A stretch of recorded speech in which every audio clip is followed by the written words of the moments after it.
The grand ballroom of the Riverside Plaza sparkled like a jewel box, chandeliers casting golden light across marble floors and silk-draped tables. Chicago's wealthiest had gathered for the annual Hope Foundation Gala, an event where millions changed hands over champagne and carefully choreographed presentations. Celeste Morgan stood backstage, her hands trembling as she clutched a worn folder containing photographs of smiling children and sketches of what could be. She was 27, an art therapist who had dedicated her life to running the Sunflower Community Center in the South Side. Tonight, she had exactly 5 minutes to convince these people that children mattered more than their next vacation. Home. Her dress was simple, a deep green number she had borrowed from her roommate. Around her, other speakers wore couture gowns that cost more than Celeste earned in 6 months. She smoothed down the fabric, took a deep breath, and reminded herself why she was here. The center needed funding desperately. The roof leaked, supplies were scarce, and every month she wondered if they could keep the doors open. These children deserved better. They deserved art supplies, safe spaces, and adults who believed in their potential. A voice in the darkness when her name was called. Celeste stepped into the spotlight, momentarily blinded by the brightness. The audience before her was a sea of expensive jewelry, bored expressions, and champagne glasses. She began speaking, her voice steady despite the fear coursing through her veins. She told them about Marcus, a 10-year-old boy who had discovered painting could express feelings words could not capture. She spoke of Jasmine, who created sculptures from recycled materials, dreaming of becoming an architect. She described the transformation that happened when children were given tools, space, and someone who believed in them. The room remained eerily quiet, but not with interest. It was the silence of polite indifference.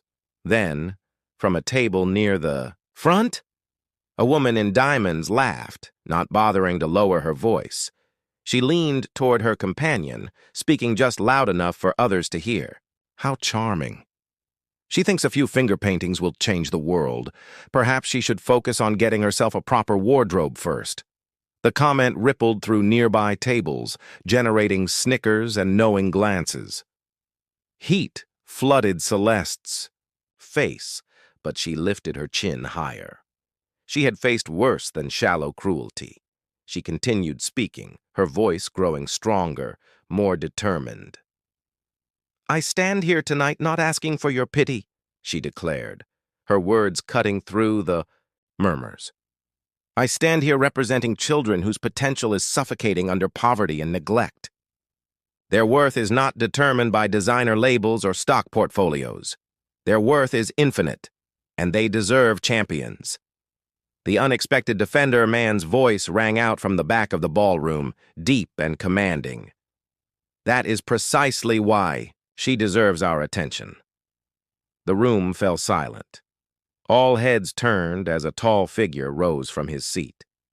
Jonathan Reed, the 33-year-old founder of Reed Tech Industries, walked forward with the calm confidence of someone accustomed to being obeyed. His dark suit was impeccably tailored, his presence filling the space as he moved through the crowd. Celeste knew his name. Everyone did. He was the self-made billionaire who had revolutionized cloud computing, the man Forbes called the Shark, who never sleeps. He reached the front of the ballroom and looked directly at Celeste, his gray eyes intense. "Miss Morgan speaks with authenticity that money cannot buy," he said, addressing the crowd but never breaking eye contact with her. "She represents something this room has forgotten, real passion, real purpose. While we sit here in our comfortable world, she fights in the trenches for children society has already discarded." Gasps and whispers erupted. Was Jonathan Reed, the notorious businessman who never supported charitable causes, actually defending this unknown art therapist? The woman who had mocked Celeste earlier flushed red, suddenly finding her champagne glass fascinating. Jonathan continued, his voice carrying authority. "Anyone who dismisses her message reveals their own emptiness, not hers. Miss Morgan, please, continue." Some of us are genuinely listening. The collision of two worlds, Celeste stood frozen, her heart pounding so loudly she was certain the entire ballroom could hear it. This man, this legendary figure of wealth and power, had just defended her before hundreds of Chicago's elite. She searched his face for mockery or hidden agenda, but found only sincerity in those steady gray eyes. She managed to finish her presentation, her voice stronger now, fueled by unexpected support. When she concluded, applause erupted, genuine this time, though she suspected it was more about Jonathan's endorsement than her words. Backstage, Celeste collapsed onto a folding chair, adrenaline draining away and leaving her exhausted. She had survived. She had spoken her truth, and somehow, impossibly, Jonathan Reed had stood beside her. A staff member approached with a note written on expensive cardstock. "Mr. Reed requests a meeting tomorrow. His office, 10 o'clock. Celeste stared at the elegant handwriting, her mind racing. Why would he want to meet her? What could a billionaire possibly want from an art therapist who could barely afford subway fare? The fortress and the garden. That night, Celeste returned to her small apartment in Pilsen, a neighborhood of colorful murals and corner taquerias. She shared the space with her college friend Rosa, a nurse who worked night shifts. The apartment was tiny but filled with warmth, plants in every window, artwork covering the walls, and the constant smell of Rosa's homemade salsa. Celeste made tea and sat by the window, watching the city lights flicker in the distance. She thought about Jonathan Reed standing in that ballroom, his voice cutting through ridicule like a sword. She thought about the way he had looked at her, as if truly seeing her when everyone else had looked through her. Meanwhile, across the city, in his penthouse overlooking Lake Michigan, Jonathan stood at floor-to-ceiling windows, a glass of scotch untouched in his hand. His assistant had left briefing documents for tomorrow's merger talks, but he could not focus on numbers and contracts. He kept seeing Celeste Morgan on that stage, fierce and vulnerable, refusing to back down. He had attended the gala out of obligation, expecting another boring evening of superficial networking. Instead, he had witnessed something rare, genuine courage. When that woman had mocked her, something inside him had ignited, a protective instinct he did not know he possessed. Jonathan had built his empire through calculated risks and emotional detachment. After his engagement had ended 5 years ago, when his fiancée had chosen a rival's wealth over his love, he had sealed his heart behind walls of steel. He dated occasionally, but never deeply, never risking genuine connection. Yet tonight, watching Celeste fight for children who had nothing, he had felt those walls crack. It terrified him, and it fascinated him. He set down the scotch, already, planning tomorrow's conversation, telling himself it was purely business interest. But even he did not believe the lie. Celeste barely slept. By dawn, she was already awake, staring at her closet and wondering what one wore to meet a billionaire. She settled on her best black pants and a cream blouse, professional enough to be taken seriously but honest enough to reflect who she truly was. Rosa had left her an encouraging note on the kitchen counter before heading to bed after her shift. "You got this, girl. Make him write that check." Celeste smiled at her friend's confidence, wishing she shared it. The Reed Tech Industries building pierced the Chicago skyline like a glass dagger, all steel and ambition. Celeste felt small, walking through the revolving doors into a lobby that seemed designed to intimidate. Everything gleamed with newness and wealth. Security guards nodded her through after checking her identification. The elevator rose so smoothly she barely felt the motion, though her stomach churned with nerves. When the doors opened on the 42nd floor, a woman in a sharp suit greeted her with a professional smile. "Miss Morgan, Mr. Reed is expecting you." The proposal Jonathan's office was exactly what Celeste had imagined, and nothing like it at the same time. Yes, it was massive with windows overlooking the entire city.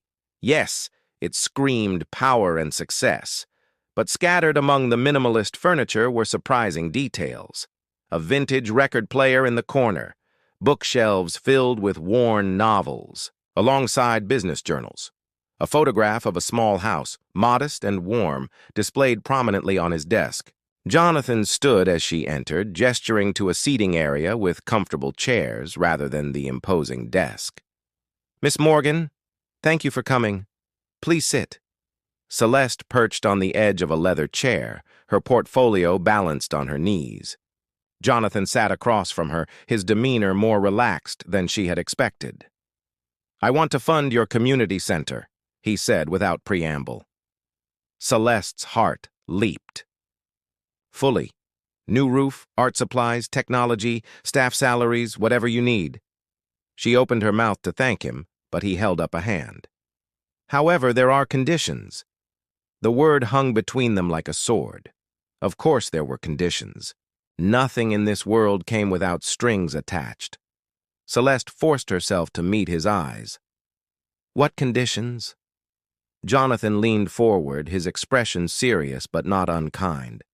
"I need to improve my public image. My board believes I am too cold, too disconnected from human concerns. The viral video from last night showed a different side, and they want more of that.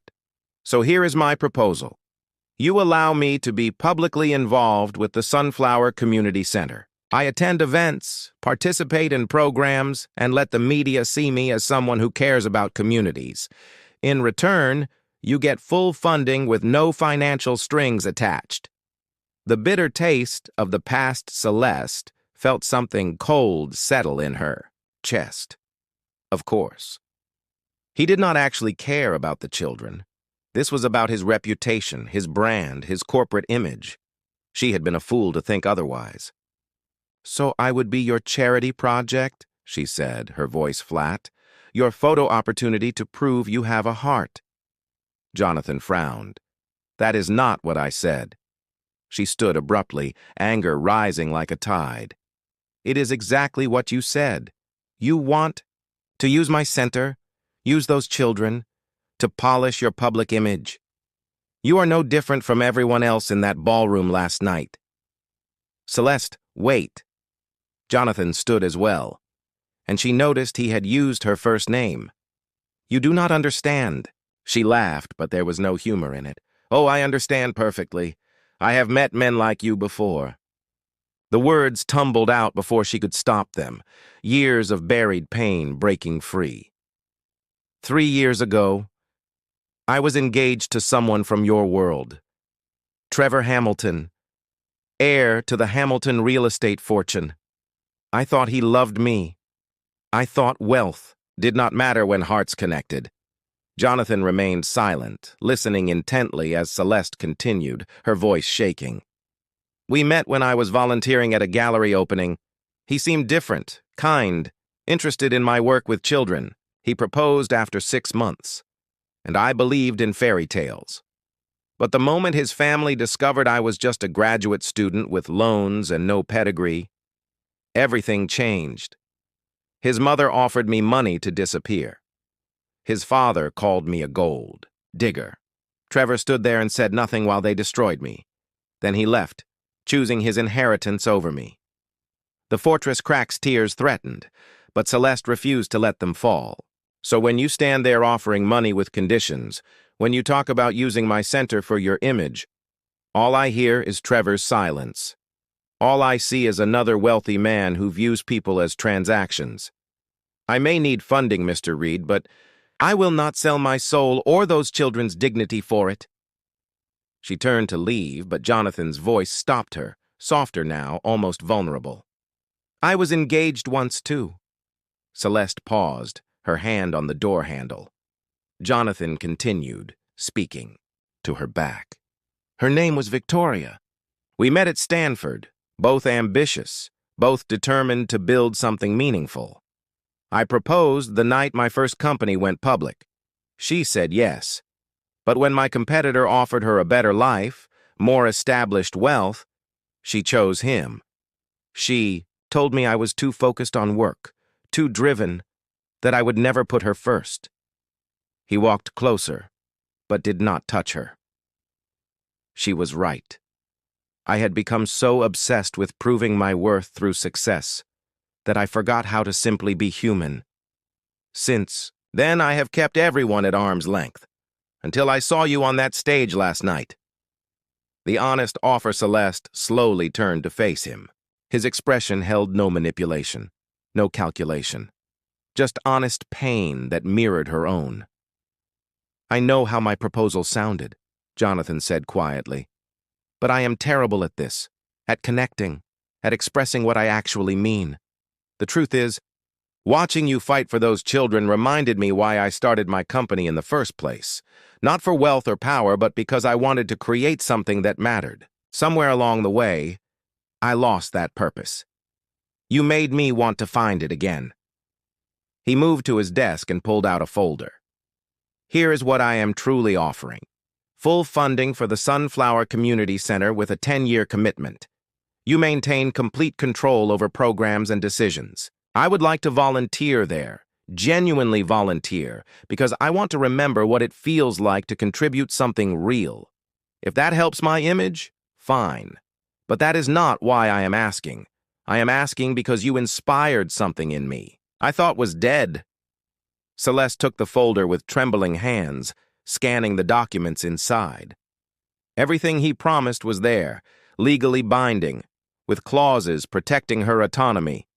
It was more generous than anything she had dared imagine. "Why me?" she whispered. "Why does this matter so much to you?" Jonathan met her eyes, and she saw fear there, the same fear she carried. "Because you said you do not believe in love. Neither do I. We both built walls to survive. But maybe, just maybe, we could learn to be human again together. No romance, no expectations, just two people who forgot how to trust trying to remember." The tentative beginning Celeste looked at the contract, then at Jonathan, then back at the contract. Every instinct screamed to protect herself, to refuse anything tied to someone from his world. But she thought of Marcus and his paintings. She thought of Jasmine and her dreams of architecture. She thought of dozens of children whose futures hung in the balance of her pride. "I need guarantees," she said finally, "in writing. That you will not interfere with my programs, that the children come first, always. That if you decide this is too much work or damages your precious image, you do not pull funding and destroy what we are building." Jonathan nodded immediately. "My lawyers will add whatever protections you want. You will have complete authority." He extended his hand. "Partners in restoring hope, nothing more." Celeste hesitated, then shook his hand. His grip was firm but not dominating, warm but not presumptuous. "Partners," she agreed. "But the moment you treat my center like a publicity stunt, I walk away and I take the story public. Deal." A small smile touched his lips, the first genuine smile she had seen from him. "Deal. When do I start?" As Celeste left his office that morning, clutching the folder that would change everything, she felt terrified and hopeful in equal measure. She did not trust Jonathan Reed. She did not believe in his world or his motives. But she believed in second chances for broken things.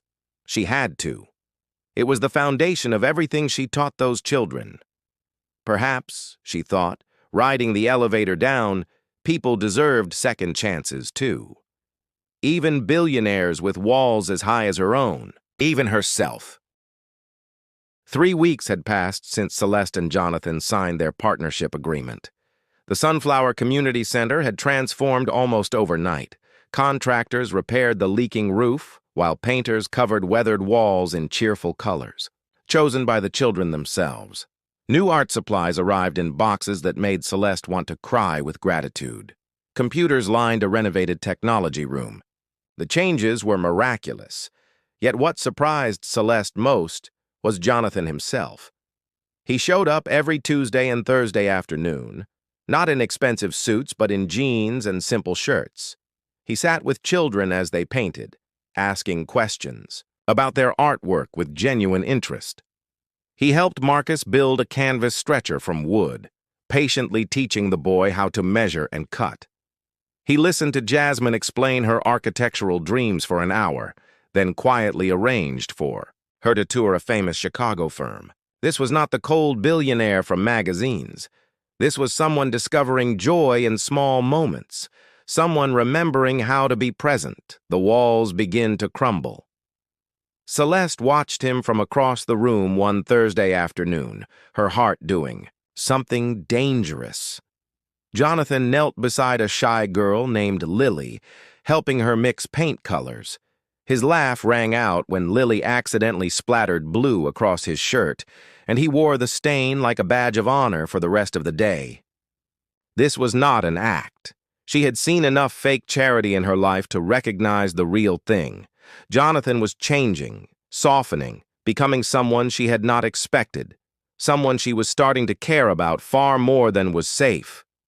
That evening, after the children left, they sat together in the center's small office reviewing program schedules. Jonathan's sleeve was still spotted with paint. Celeste found herself smiling at the sight of this powerful man, marked by a child's creativity. "You are good at this," she said quietly. "The kids love you." Jonathan looked up from the papers, surprise crossing his features. "I love them. Is that strange to say? I barely knew them a month ago, and now I find myself thinking about Marcus's progress with perspective or wondering if we got Lily the right brushes for watercolor." Celeste felt her carefully constructed walls tremble. "It is not strange. It means you have a heart after all." He held her gaze, something unspoken passing between them. "You helped me find it again. I spent 5 years convinced I was better off alone, safer without connection. But watching you with these children, seeing how you pour everything into, helping them grow, I realized I was not protecting myself. I was suffocating myself." The air between them felt charged, heavy with possibility. Celeste looked away first, fear rising. This was exactly what she had promised herself would not happen. The threat emerges. The following Monday, Celeste arrived at the center to find an official notice taped to the door. Her blood ran cold as she read the legal language. Westbrook Development Corporation had purchased the building and surrounding properties. The center had 60 days to vacate. Demolition was scheduled to make way for luxury condominiums. Her hands shook as she pulled out her phone, dialing the only person she could think of. "Jonathan, we have a problem." He arrived within 30 minutes, still wearing his work suit from an interrupted meeting. He read the notice, his expression darkening. "Westbrook Development. That is Richard Westbrook's company." Celeste heard something odd in his voice. "You know him?" Jonathan nodded grimly. "He is my biggest competitor. We have been bidding against each other for a major city contract. This is not coincidence, Celeste. He knows about my involvement here. This is him sending a message." Rage flooded through Celeste. "So I was right from the beginning. This center is just a pawn in your corporate games." Jonathan grabbed her shoulders gently but firmly. "No, listen to me. Richard is playing games, not me. I care about this place, about these children, about you." The last 2 words hung in the air. Celeste shook her head, tears threatening. "It does not matter what you care about. The result is the same. The center closes, the children lose their safe space, and I lose everything I built because I made the mistake of trusting someone from your world again." The impossible choice. Jonathan released her, pacing the small office like a caged animal. "There might be a way to stop this." Celeste wiped her eyes angrily. "How?" He turned to face her, conflict written across his features. "The city contract I mentioned. The one Richard and I are competing for, it is worth $300 million over 5 years. Richard owns this property now, but he needs capital for the condo development. If I offer him the city contract, agree to withdraw my bid, he will sell me this building instead. I can keep the center open." Celeste stared at him. $300 million? Jonathan? That is insane. You cannot throw away that kind of business deal for a community center. He stepped closer, his voice intense. I can. I will. The contract means money and prestige. This center means something real. You mean something real. Her breath caught. Jonathan, do not do this. Do not make me responsible for destroying your company's future. I cannot carry that weight. He took her hands in his, and she did not pull away. You are not responsible for anything.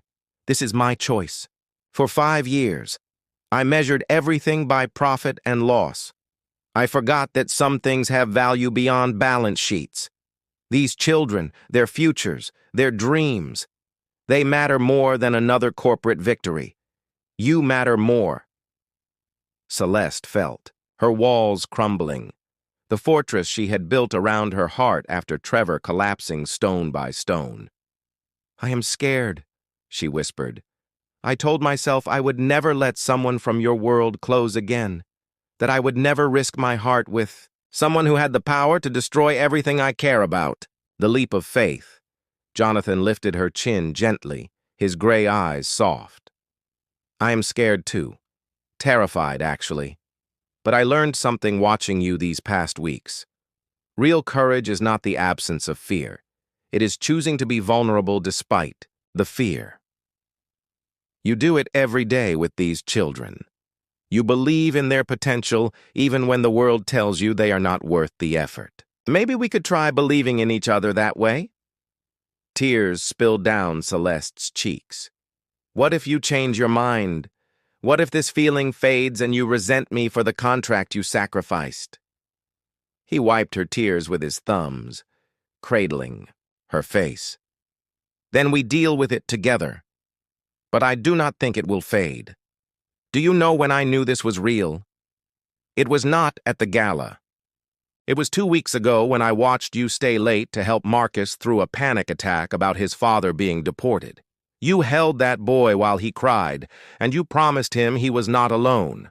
I saw the kind of love I had forgotten existed. Fierce, protective, unconditional. I want to learn how to love like that. I want to try with you. Celeste closed her eyes, standing on the edge of a cliff.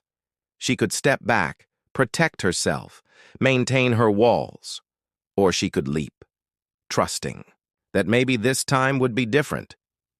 She opened her eyes and saw Jonathan waiting, patient and hopeful, not demanding but offering. I do not believe in fairy tales, she said softly. Jonathan smiled. Neither do I. But I believe in second chances. I believe in flawed people choosing to be brave. I believe in you, Celeste Morgan. The breaking dawn. She kissed him then, letting herself fall and trusting he would catch her. His arms wrapped around her, holding her close but not possessively. The kiss tasted like hope and fear and the possibility of something beautiful built on honesty instead of illusions. When they pulled apart, both were shaking. I am still terrified, Celeste admitted. Jonathan rested his forehead against hers. So am I. Let us be terrified together. The next day, Jonathan withdrew his bid for the city contract and purchased the center's building from Richard Westbrook, who crowed about his victory in the business press. Jonathan's board was furious. His stock price dipped. Industry analysts questioned his judgment. He weathered it all with calm acceptance because every afternoon he walked into the Sunflower Community Center and saw children creating, dreaming, and thriving. He saw Celeste smile when she looked at him, trust growing slowly but genuinely in her eyes. 6 months later, standing in the center during an exhibition of the children's artwork, Jonathan held Celeste's hand as parents and community members celebrated. Marcus's painting hung in the place of honor, a vibrant explosion of color titled, Hope Lives Here. Celeste leaned against Jonathan's shoulder, feeling safe for the first time in years. You changed my life, she murmured. He kissed the top of her head.